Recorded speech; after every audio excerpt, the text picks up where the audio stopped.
Good evening, students. My name is Akanksha Avasthi. Today I am going to take class for the important question of pharmaceutical chemistry. Okay. अभी कुछ देर पहले हम लोग ने pharmaceutics के questions की बात की थी. अब हम लोग फार्मास्यूटिकल केमिस्ट्री के क्वेश्चंस की बात कर रहे हैं.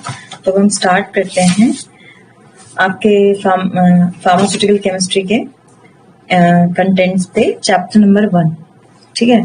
और हाँ, मैं पहले ही आपको बता देती हूँ शुरू में, जो भी क्वेश्चंस हैं, जो भी आपके डाउट्स हैं, जो भी आपके प्रश्न हैं, जब मैं क्वेश्चन बता दूंगी तो उसके लास्ट में होंगे. ठीक है. तो ये बात आप प्लीज समझें. लास्ट में आप मेरे से कोई भी सवाल करें. अब हम लोग स्टार्ट करते हैं टिक करने का. तो और दूसरी चीज, अगर मैं फास्ट बोल रही हूँ जो कुछ भी, ये रिकॉर्डेड आपका क्या कहते हैं क्लास है. तो आप बार बार जितनी दफा चाहें इसे देख के आप नोट डाउन कर सकते हैं अपनी कॉपी में लिख के. ओके. चलिए अब हम लोग स्टार्ट करते हैं. Introduction to pharmaceutical chemistry chapter 1. इसमें बच्चों फार्मास्यूटिकल केमिस्ट्री का स्कोप क्या है, 2, 4, 10 लाइन आप देख लेना. लेकिन जो मोस्ट इम्पोर्टेंट है वो एरर्स. फार्मास्यूटिकल केमिस्ट्री के चैप्टर 1 में एरर क्या होते हैं, इनके टाइप्स क्या होते हैं, ये आपको बताना होगा. एक्यूरेसी और प्रिसीजन में अंतर क्या होता है, बहुत इंपॉर्टेंट है. सिग्निफिकेंट फिगर क्या होता है, इसकी परिभाषा और कुछ उदाहरण. इम्प्यूरिटी इन फार्मास्यूटिकल्स में सोर्सेस ऑफ इम्प्यूरिटी बहुत ही इंपॉर्टेंट प्रश्न है जो बी फार्मा में आया भी था और अभी लास्ट सेमेस्टर में. और क्या कहते हैं लिमिट टेस्ट बहुत इंपॉर्टेंट है. पक्का आपको ये 10 नंबर में मिलेंगे, 8 नंबर जो भी आपका लॉन्ग क्वेश्चन आंसर का होता है सेक्शन, उसमें. तो लिमिट टेस्ट में आपका आर्सेनिक का टेस्ट जो कि बहुत इंपॉर्टेंट है. ठीक है. और इसके रिकॉर्डेड लाइव लेक्चर्स भी होंगे. मैंने सेकेंड ईयर में, एक्चुअली पहले ही सेकेंड ईयर में पोर्शन आता था लिमिट टेस्ट, तो सेकेंड ईयर के उसमें ये उपस्थित है. या सर अपलोड करवा देंगे आपके फर्स्ट ईयर में भी. तो लिमिट टेस्ट फॉर आर्सेनिक बहुत इंपॉर्टेंट है. लिमिट टेस्ट फॉर क्लोराइड बहुत इंपॉर्टेंट है. और limit test of heavy metal बहुत इंपॉर्टेंट है. ठीक है.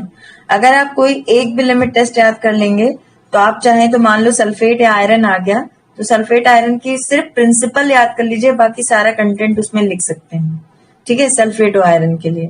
लेकिन जो आपके बहुत इंपॉर्टेंट लिमिट टेस्ट है वो आर्सेनिक है, क्लोराइड है और हैवी मेटल है. तो फर्स्ट यूनिट में मैं फिर से कह रही हूँ, एरर इंपॉर्टेंट है. ठीक है. और एक्यूरेसी प्रिसीजन इंपॉर्टेंट है. सिग्निफिकेंट फिगर इंपॉर्टेंट है. और sources of impurities in pharmaceutical substances, ये प्रश्न इंपॉर्टेंट है. लिमिट टेस्ट में limit test for arsenic important है, limit test for chloride important है और limit test for heavy metal important है. ओके बच्चों. तो फर्स्ट यूनिट में ये प्रश्न है. अब सेकेंड यूनिट की बात करें, वॉल्यूमेट्रिक एंड ग्रेविमेट्रिक एनालिसिस, आयतन मितीय एवं भारात्मक विश्लेषण करना आपके केमिकल कंपाउंड्स का. तो ये इंपॉर्टेंट है. इसमें एसिड बेस टाइट्रेशन जो कि बहुत ही इंपॉर्टेंट है आपका. वॉल्यूमेट्रिक एनालिसिस की परिभाषा क्या होती है, ठीक है, ये आपको पढ़ना पड़ेगा. वॉल्यूमेट्रिक एनालिसिस की परिभाषा क्या है, इंट्रोडक्शन इसका. और फिर acid base titration. Acid base titration में आपके ये जो थियोरीज हैं, आर्हीनियस थ्योरी, ब्रॉन्स्टेड लोरी थ्योरी और lease theory of acid bases, ये आपने 12th में भी पढ़ा होगा. और इससे ना 2-2 नंबर के प्रश्न आ जाते हैं. हिंदी में ही बता रही हूँ बेटा, हिंदी. अम्ल क्षार अनुपात, अच्छा ऐसे बताऊं मैं. वॉल्यूमेट्रिक एनालिसिस जिसे हम आयतन मितीय विश्लेषण कहते हैं, आयतन मितीय विश्लेषण की परिभाषा आप याद करिए. एसिड बेस टाइट्रेशन जिसे हम अम्ल क्षार अनुमापन कहते हैं. तो अम्ल क्षार अनुमापन बहुत इंपॉर्टेंट है, जिसे आप पढ़िए. इसका सिद्धांत या थ्योरी पढ़िए. आर्हीनियस की जो थ्योरी है, ब्रॉन्स्टेड लोरी की जो थ्योरी है, Lewis theory of acid base है, न्यूट्रलाइजेशन कर्व है, ये सब बहुत इंपॉर्टेंट. न्यूट्रलाइजेशन कर्व तो अपने आप में एक प्रश्न है जो आता है. और बाकी इन थ्योरीज में ब्रॉन्स्टेड, आर्हीनियस और लुईस थ्योरी जो है, इसे 2-2 नंबर के क्वेश्चन बन सकते हैं मे बी. ठीक है. लेकिन आप एसिड बेस टाइट्रेशन में का प्रोसीजर पढ़िए, साथ ही साथ उसके इंडिकेटर पढ़िए एसिड बेस टाइट्रेशन के. और एसिड बेस टाइट्रेशन में न्यूट्रलाइजेशन कर्व पढ़िए और उसका एप्लीकेशन पढ़िए. ठीक है, इंपॉर्टेंट है एसिड बेस टाइट्रेशन। ठीक है, फिर आया नॉन एक्वस टाइट्रेशन जो कि इंपॉर्टेंट नहीं है, मैं उस पर कोई निशान नहीं लगवा रही हूँ। ठीक है, फिर प्रेसिपिटेशन टाइट्रेशन जो कि इंपॉर्टेंट है, इसका प्रिंसिपल पढ़िए। प्रेसिपिटेशन टाइट्रेशन का प्रिंसिपल, प्रेसिपिटेशन जिसे हम अवक्षेप अनुमापन कहते हैं, प्रेसिपिटेशन टाइट्रेशन को हम अवक्षेप अनुमापन कहते हैं। इसका सिद्धांत या प्रिंसिपल पढ़िए। और अवक्षेप अनुमापन में प्रयुक्त सूचक जिसे हम इंडिकेटर कहते हैं, प्रेसिपिटेशन टाइट्रेशन में यूज होने वाले इंडिकेटर या सूचक के बारे में आपको पढ़ना है। ठीक है, ये हो गया। और साथ ही साथ प्रेसिपिटेशन टाइट्रेशन का जो क्रियाविधि है और उसका प्रयोग क्या है, एप्लीकेशन क्या है, ये आपको पढ़ना है। ठीक है, तो precipitation titration, acid base titration important question है। कॉम्प्लेक्सोमेट्रिक टाइट्रेशन भी बहुत इंपॉर्टेंट है। ये आप नहीं सोच सकते हैं कि एसिड बेस आ जाएगा या प्रेसिपिटेशन आ जाएगा या कॉम्प्लेक्सोमेट्रिक आ जाएगा, इनमें से कोई भी पूछा जा सकता है। ठीक है, क्योंकि ये तीनों ही बहुत ज्यादा आवश्यक, इंपॉर्टेंट, महत्वपूर्ण क्वेश्चन है।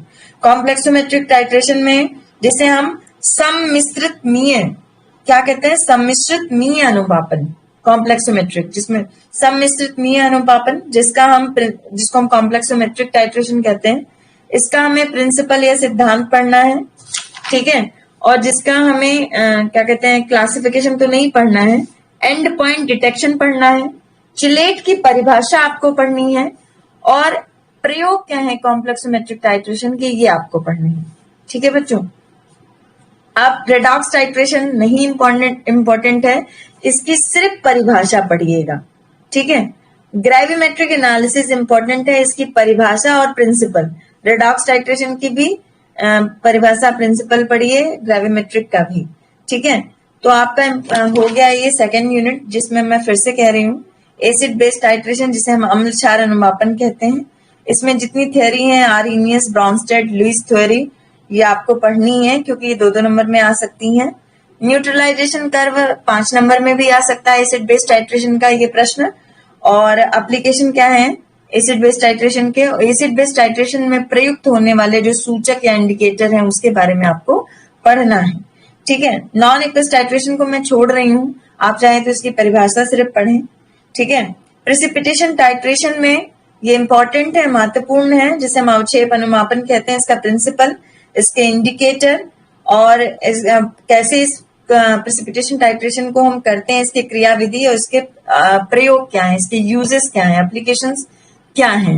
ठीक है, ठीक है, एब्स्टिनेंस, हाँ अभी हम बताते हैं, इकबाल जी अभी हम बताते हैं, पहले प्रश्न के निशान लगवा दें, आपका प्रश्न पक्का बताएंगे।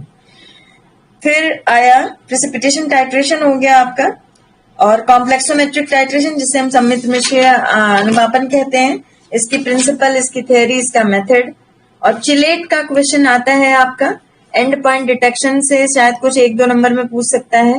एप्लीकेशन क्या है कॉम्प्लेक्सोमेट्रिक का। रेडॉक्स टाइट्रेशन की सिर्फ परिभाषा और एप्लीकेशन। ग्रेविमेट्रिक टाइट्रेशन की सिर्फ परिभाषा और एप्लीकेशन आपको पढ़नी है। अब आया आपका थर्ड यूनिट। थर्ड यूनिट में जो आपका हिमैटिनिक्स है, जो फेरस सल्फेट है ना, हिमैटिनिक्स है। हिमैटिनिक्स जिसे हम कहते हैं रक्तवर्धक, क्या कहते हैं, रक्त, खून को बढ़ाने वाले। ठीक है, रक्तवर्धक हम इसे कहते हैं। तो आपके हिमैटिनिक्स में है फेरस सल्फेट। फेरस सल्फेट जिससे कि खून बढ़ता है आपका, इसमें carbonyl iron, ferrous sulphate, ferrous ascorbate, ferric ammonium citrate, बहुत सारे हैं, लेकिन आप सिर्फ फेरस सल्फेट पढ़ लीजिए हिमैटिनिक्स में। हिमैटिनिक्स या रक्तवर्धक की परिभाषा और फेरस सल्फेट जो इसमें प्रयुक्त होने वाला कंपाउंड है, इसकी प्रिपरेशन, ये कैसे बनता है, इसकी एक रिएक्शन होगी, ये कैसे इसका निर्माण होता है, इसके बारे में आप लिखेंगे। ठीक है, फेरस सल्फेट का प्रयोग के बारे में, इसकी कंपोजिशन के बारे में और प्रिपरेशन के बारे में। ठीक है, ये क्वेश्चन एंटासिड है इसमें थर्ड यूनिट में, जिसकी आप परिभाषा लिखेंगे और इसके प्रॉपर्टी क्या होते हैं और इसके उदाहरण क्या होते हैं, और मार्केटेड प्रोडक्ट क्या है उसका उदाहरण। मार्केट में एंटासिड कौन कौन सी हैं, हिमैटिनिक्स कौन कौन सी हैं, इनका आप नाम लिखिए। एंटी माइक्रोबियल एजेंट्स जो होते हैं, ये क्या कहते हैं, इसमें मैकेनिज्म ऑफ एक्शन और एग्जाम्पल पढ़ लीजिए और एंटी माइक्रोबियल एजेंट की परिभाषा। ठीक है, लेकिन ये बहुत इंपॉर्टेंट नहीं है। इसमें हिमैटेनिक्स इंपॉर्टेंट है, एंटी एसिड इंपॉर्टेंट है, इसकी परिभाषाएं, और इसमें इसके प्रोडक्ट्स जो भी हैं हिमैटेनिक और एंटी एसिड के। डेंटल प्रोडक्ट में बच्चों डेंट्रीफ्राइसिस पे बड़ा प्रश्न आता है। डेंटल प्रोडक्ट में डेंट्रीफ्राइसिस, जिसे हम दंत मंजन भी कहते हैं, ठीक है, डेंट्रीफ्राइसिस को हम दंत मंजन भी कहते हैं, इस पे प्रश्न आता है। एंटी कैरीज एजेंट या फ्लोराइड, इस पे प्रश्न आता है, जिसे हम दंत रक्षण कारक या फ्लोराइड बोलते हैं। ये एंटी कैरीज जिसे हम दंत रक्षण कारक, और डेंट्रीफ्राइसिस जिसे हम दंत मंजन कहते हैं, इस पे प्रश्न आता है आपका, ठीक है। अब आया मेडिसिनल गैसेस में नाइट्रस ऑक्साइड पे प्रश्न आता है, इससे संबंधित आप मैटर पढ़ लीजिएगा। ऑर्गेनिक केमिस्ट्री का चौथा चैप्टर जो है आपका कार्बनिक रसायन, इसमें आयुपैक्ट सिस्टम ऑफ नॉमेनक्लेचर क्या होता है इसके बारे में थोड़ा बहुत आप पढ़ लीजिएगा, ठीक है, बहुत ज्यादा इसमें कुछ जरूरी नहीं है चौथे चैप्टर में। अब आया आपका पांचवा चैप्टर, यहां से आपकी देखिए पांचवा, छठवां और सातवां और आठवां और नौवां, 10वां और 11वां चैप्टर जो है आपका बच्चों, ठीक है, इवन मतलब 13 चैप्टर तक, मतलब किस चैप्टर से आपके 5th चैप्टर से लेके 13, मतलब 5वें चैप्टर से 13 चैप्टर तक बहुत ही इंपॉर्टेंट प्रश्न है। लेकिन इसमें एक छूट मिलेगी आपको जो मैं आपको बताती हूँ, ठीक है। 5वें चैप्टर से 13वां चैप्टर बहुत इंपॉर्टेंट है, इसमें प्रश्न बहुत आएंगे, ये बहुत लेंदी है, तो इसको बहुत ध्यान से सुनिए, ठीक है। मैं इसके बारे में आपको बताने जा रही हूँ, ठीक है। 5th चैप्टर के बारे में बच्चों, 5th चैप्टर जो कि आपका है केंद्रीय तंत्रिका तंत्र पर कार्य करने वाली औषधियां, इंग्लिश में जिसे हम कहेंगे drug acting on central nervous system, ठीक है। तो अब इसमें अगर आपके पास सिलेबस है तो आप वहां टिक कर लीजिए, नहीं तो आप इसमें मैं जिन जिन दवाओं के नाम लूंगी उनका ही आपको ज्यादा पढ़ना है, क्योंकि जो स्टार ड्रग हैं उन्हीं से प्रश्न आता है बच्चों, स्टार ड्रग से, ठीक है। और बाकी स्टार ड्रग के जो भी थ्योरी आप पढ़ लो वो कहीं भी लिख दोगे, बस अंतर किस में आता है, आयुपैक नेम में, केमिकल स्ट्रक्चर में। बाकी अगर हम drug acting on central nervous system या केंद्रीय तंत्रिका तंत्र पर कार्य करने वाली औषधियों की बात कर रहे हैं, तो सारी औषधियां आपस में समान होंगी, सबका कार्य करने का तरीका, मोड ऑफ एक्शन, सबकी प्रयोग सब सेम होंगे, तो उसमें कोई चिंता करने की जरूरत नहीं है। अब आप टिक लगाना शुरू करें। सुशांत जी, लास्ट में आपकी क्लास आपकी कॉल ली जाएगी, अभी नहीं, ठीक है। अभी हम निशान लगाने जा रहे हैं, वो दवाओं के नाम लिखिए। Drug acting on central nervous system में जो एनास्थेटिक है, एनास्थेटिक में आपका थियोपेंटल सोडियम, कीटामाइन हाइड्रोक्लोराइड, ये दोनों स्टार ड्रग हैं, ध्यान से लिखिए।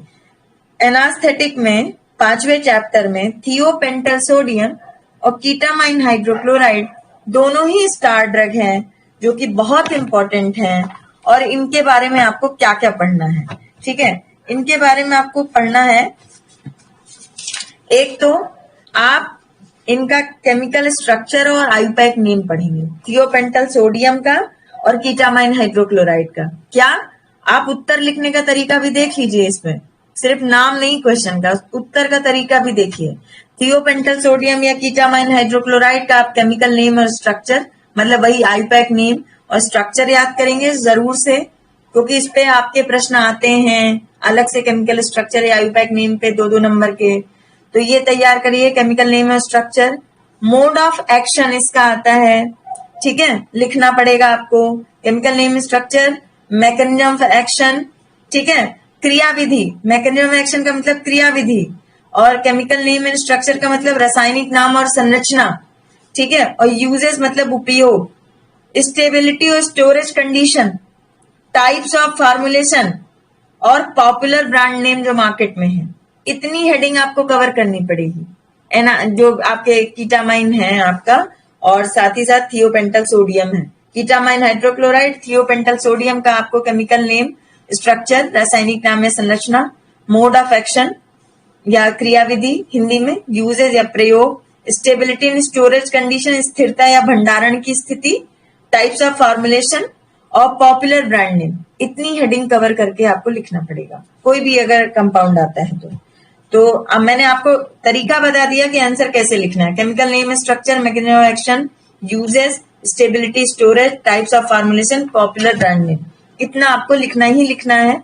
अगर आप किसी एक ड्रग का याद कर लें तो उसमें से कोई भी ड्रग आएगी तो आप उसमें भी वही मैटर लिख सकते हैं। अंतर बस कहाँ आता है? केमिकल नेम और स्ट्रक्चर में, और कहीं नहीं, संरचना और रासायनिक नाम में। अब आया बच्चों एनास्थेटिक हो गया 5वें चैप्टर में।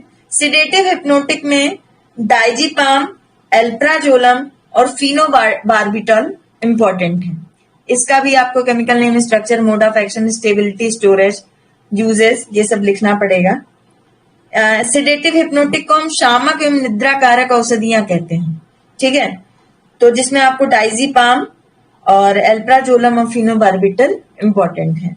नेक्स्ट आया एंटीसाइकोटिक ड्रग 5वें चैप्टर में, जिसमें कि आपकी इंपॉर्टेंट ड्रग है क्लोरप्रोमाजीन हाइड्रोक्लोराइड और हेलोपेरिडॉल, रिस्पेरिडोन और सल्पिराइड। ये आपके इंपॉर्टेंट हैं क्योंकि ये स्टार ड्रग हैं। इनका केमिकल स्ट्रक्चर, इनका आयुर्वेदिक नेम, इनका भंडारण की विधि, इनका प्रयोग, इनका क्रियाविधि, मैकेनिज्म ऑफ एक्शन आपको लिखना पड़ेगा।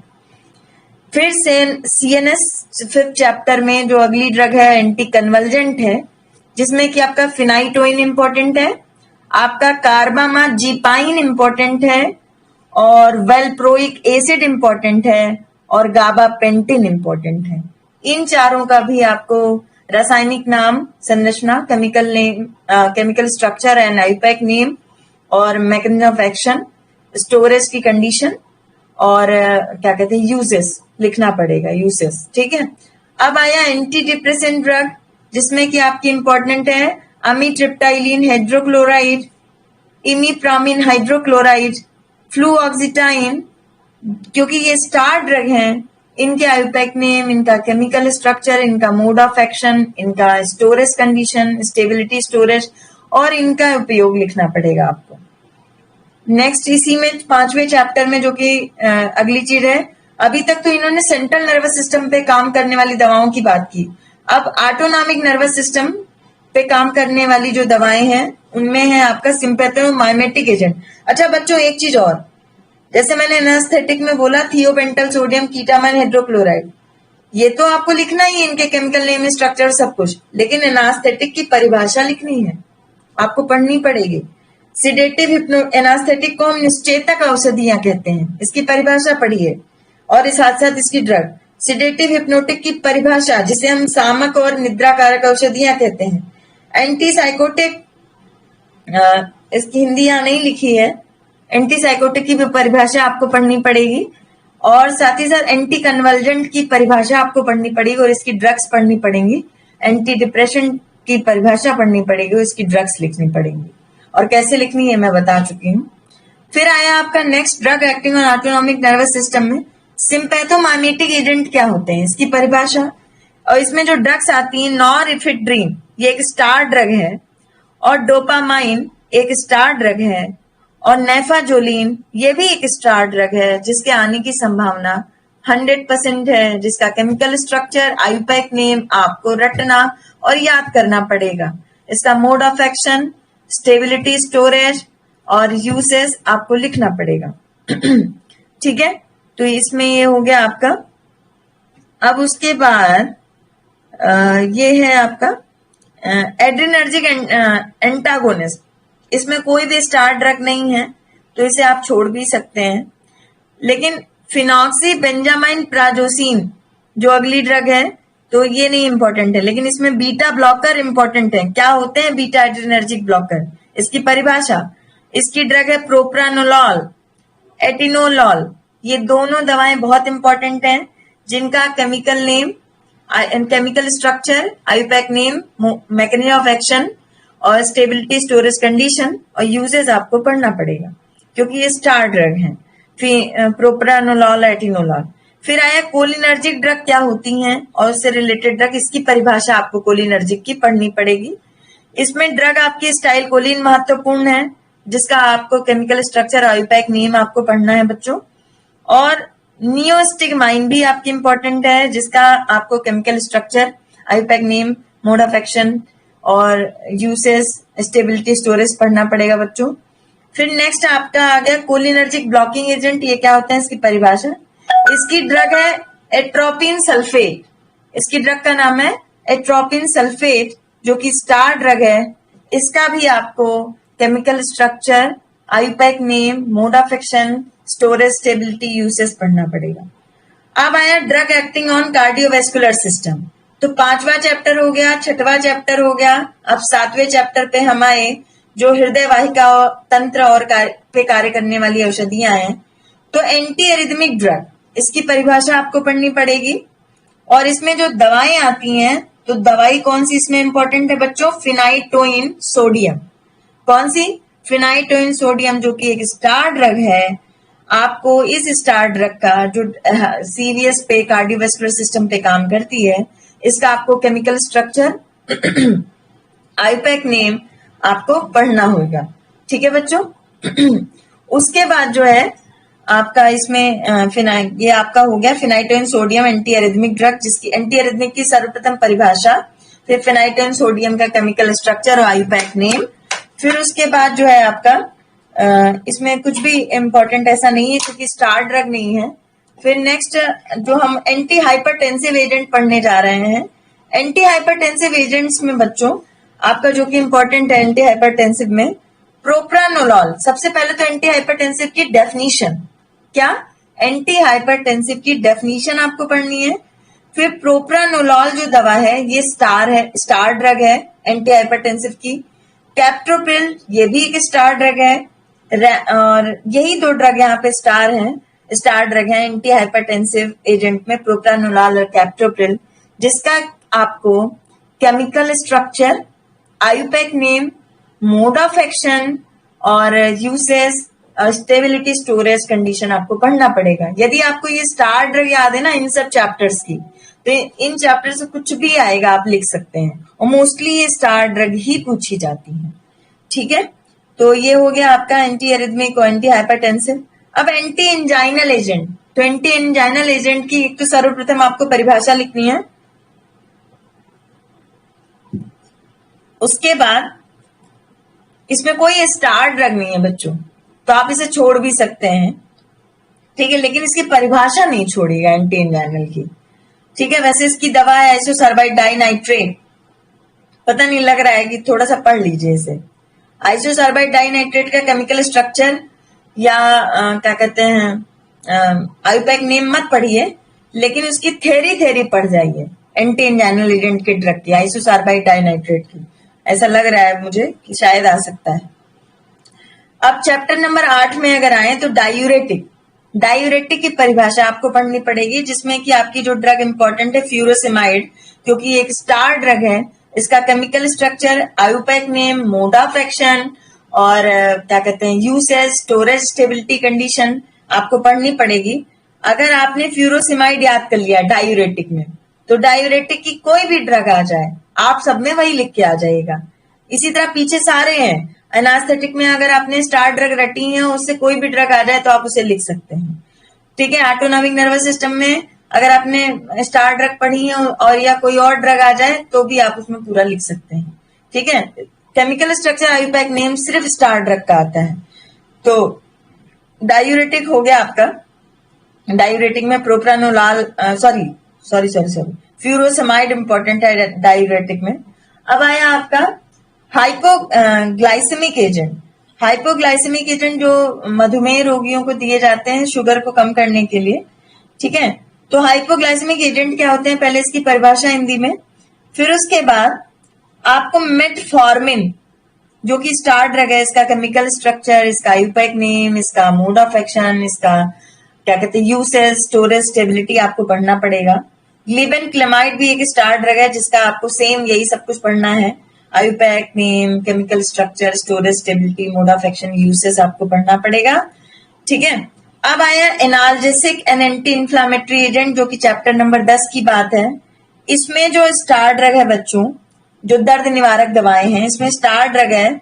एक तो सबसे पहले आपको एनाल्जेसिक और एंटी इंफ्लामेटरी एजेंट की परिभाषा पढ़नी पड़ेगी। एनएसएआईड्स क्या होते हैं इसकी परिभाषा पढ़नी पड़ेगी। और इसमें जो दवा है आपकी एस्प्रिन है, जो कि स्टार ड्रग है, इब्रूफेन है जो कि स्टार ड्रग है, पैरासीटामोल है जो कि स्टार ड्रग है। इन तीनों ड्रग का chemical structure, IUPAC name, mode of action, stability, storage और यूजेस आपको पढ़ना पड़ेगा, प्रयोग, ठीक है। और अगर आप ये तीनों के बारे में पढ़े हैं और एनाल्जेसिक या एंटी इन्फ्लामेटरी में कुछ भी आ जाए तो आप यही मैटर में लिख सकते हैं, इब्रूफेन, एस्प्रिन और पैरासीटामोल के बारे में, ठीक है।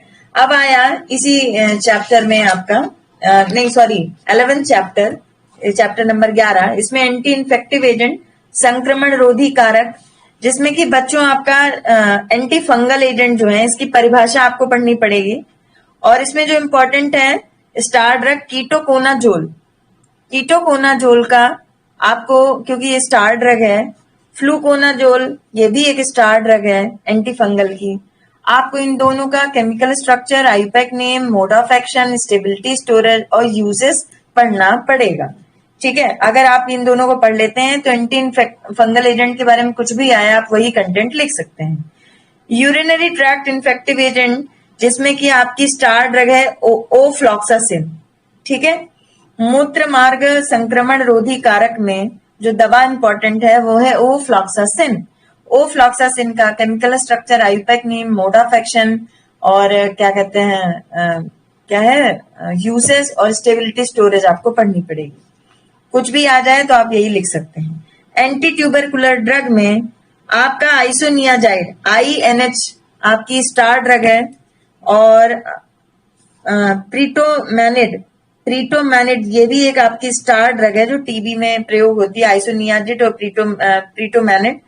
इन दोनों का ही chemical structure, IUPAC name, mode of action, stability, storage और यूसेस आपको पढ़ना पड़ेगा। एंटीवायरल एजेंट में बच्चों पहले इसकी परिभाषा, जैसे एंटी ट्यूबरकुलर की परिभाषा, यूरिनरी ट्रैक्ट की परिभाषा, urinary tract anti infective agent की, एंटी फंगल एजेंट की, सबकी परिभाषा जरूर पढ़ लीजिएगा हिंदी में, ठीक है। तो अब एंटीवायरल में जो इसकी परिभाषा और इसमें जो ड्रग आपकी इंपॉर्टेंट है बच्चों, एसाइक्लोवीर, ठीक है। ये एक स्टार ड्रग है जो कि बहुत इंपॉर्टेंट, जिसका आपको IUPAC name, chemical structure, mode of action, stability, storage और यूसेस पढ़ना पड़ेगा। फिर नेक्स्ट आया एंटी मलेरियल ड्रग, इसकी परिभाषा आप पढ़िए। इसकी जो दवा है स्टार ड्रग क्लोरोक्वीन फॉस्फेट और मेफ्लोक्वीन, ठीक है। ये दोनों स्टार ड्रग हैं बच्चों। इन दोनों स्टार ड्रग का आपको वही सेम परिभाषा, chemical structure, IUPAC name, stability, storage, mode of action, uses पढ़ना पड़ेगा। नेक्स्ट आया सल्फोनामाइड, ये क्या होते हैं इसकी परिभाषा। इसमें जो स्टार ड्रग है सल्फासीटामाइड है बच्चों और डेप्सोन है। ये दोनों स्टार ड्रग का आपको IUPAC name, chemical structure, mode of action, stability, storage condition, uses लिखना पड़ेगा। फिर आया एंटीबायोटिक, इसकी परिभाषा, और इसमें देखिए पेनिसिलिन जी पे बाई चांस पेनिसिलिन पे प्रश्न आते हैं, और इसमें एमॉक्सिसिलिन जो कि एक स्टार ड्रग है, इसमें आपको बच्चों एमॉक्सिसिलिन में आपको इसका chemical structure, IUPAC name, mode of action, stability, storage और यूसेज लिखना पड़ेगा। आप अगर इन दोनों के बारे में पढ़ लेंगे तो एंटीबायोटिक्स में से कोई भी दवा आएगी आप उसके बारे में लिख सकते हैं, ठीक है। फिर एंटी न्यूप्लास्टिक एजेंट में एंटी न्यूप्लास्टिक एजेंट की सबसे पहले परिभाषा बच्चों, फिर इसकी जो ड्रग है साइक्लोफॉस्फामाइड जो कि स्टार है, फ्लूरोयूरेसिल जो कि स्टार ड्रग है बच्चों, ठीक है, सिस्प्लाटिन जो कि एक स्टार ड्रग है।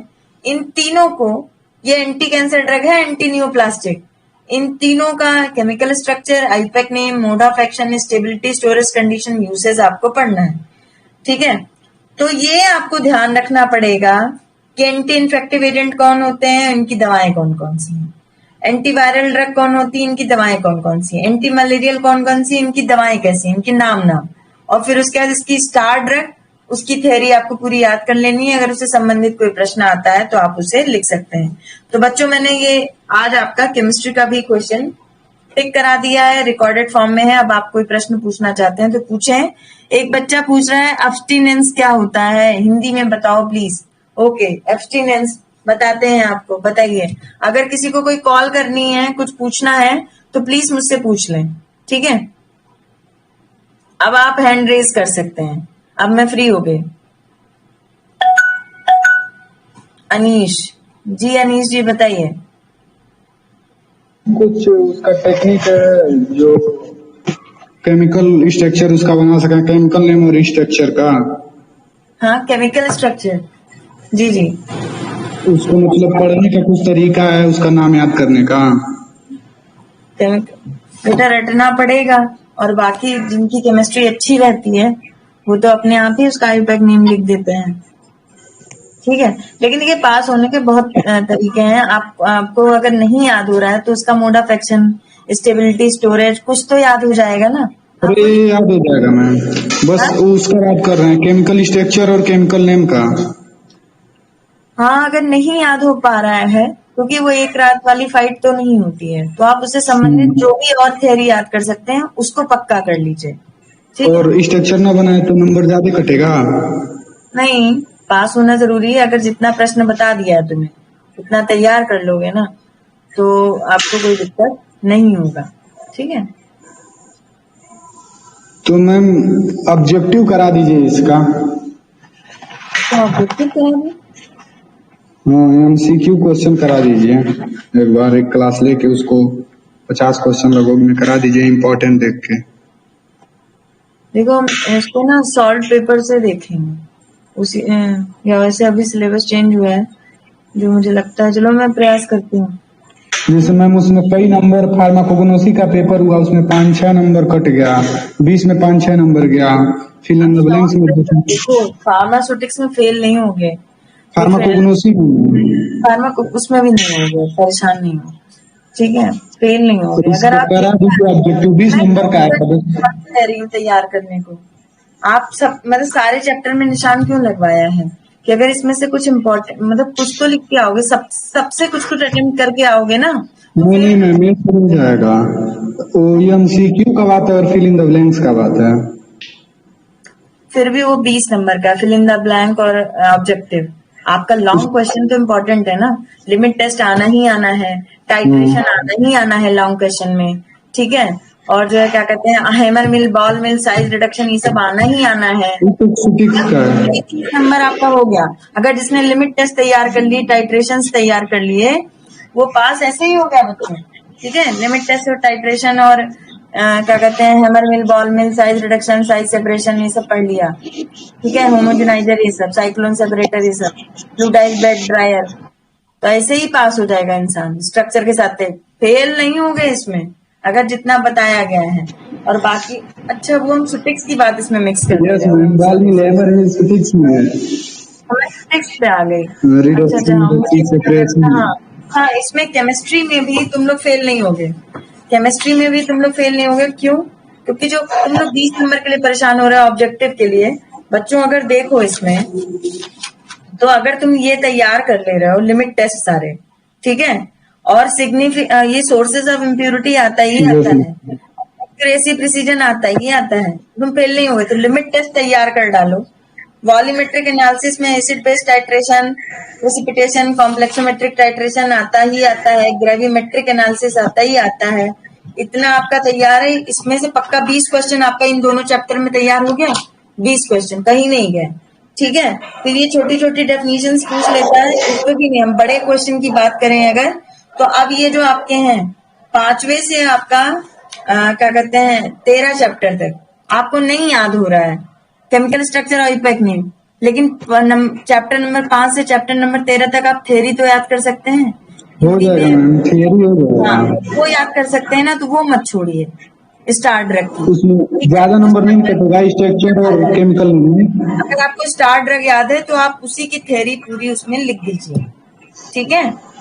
और मैम ज्यादा नंबर नहीं कटेगा जी, नहीं कटेगा बच्चों, नहीं कटेगा। MCQ कोशिश करके मैम एक बार करा दीजिए, सोशल फार्मेसी का भी। अनीश अभी मेरे से तो नहीं हो पाएगा क्योंकि मैं बहुत व्यस्त हूँ।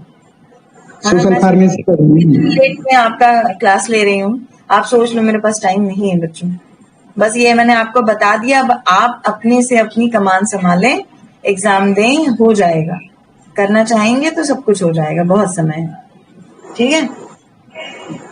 कुछ मतलब हिंट हो जाता मैम तो थोड़ा सही रहता। 50 क्वेश्चन का ही कर दीजिए इम्पोर्टेंट। किसी से करवा देंगे, ठीक है।